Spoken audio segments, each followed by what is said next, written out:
Le vice-premier ministre en charge de la fonction publique, Jean-Pierre Liaou, loue les prouesses du comité de gestion de la Caisse nationale de sécurité sociale des agents publics de l'État.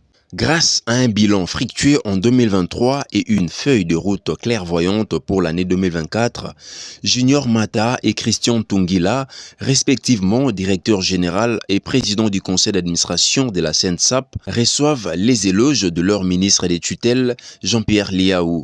La Caisse nationale de sécurité sociale des agents publics de l'État ne fait qu'enregistrer des performances qui favorisent la consolidation des acquis de la réforme initiée par les présidents de la République Félix Tshisekedi. C'est le constat fait ce jour par le vice-premier ministre en charge de la fonction publique Jean-Pierre Liaou. Loin d'être un fait anodin, cet avis de la tutelle vient mettre en difficulté la campagne des SAP entretenue par des moutons noirs contre les gestionnaires de la SENSAP.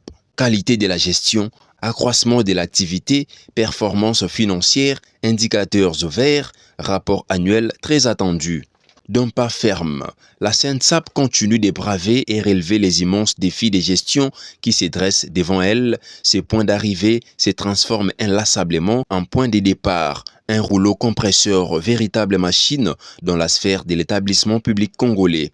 C'est du moins ce qu'il ressort de la fumée blanche qui s'est échappée de la réunion de l'évaluation de l'année 2023 convoquée ce samedi 3 février 2024 par la vice-premier ministre en charge de la fonction publique Jean-Pierre Liaou et qui a connu la participation remarquable de l'équipe de gestion de la SENSAP représentée par le directeur général Junior Mata Melanga et le président du conseil d'administration Christian Tungila accompagnés de leurs experts. Les constats sans appel fait état d'un accroissement sensible des chiffres, notamment en ce qui concerne les activités et les indicateurs financiers.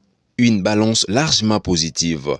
Il a également été question de scruter l'état d'avancement des opérations de contrôle des vies des retraités, l'état des lieux du déploiement des agences en province et bien d'autres secteurs d'appui au métier.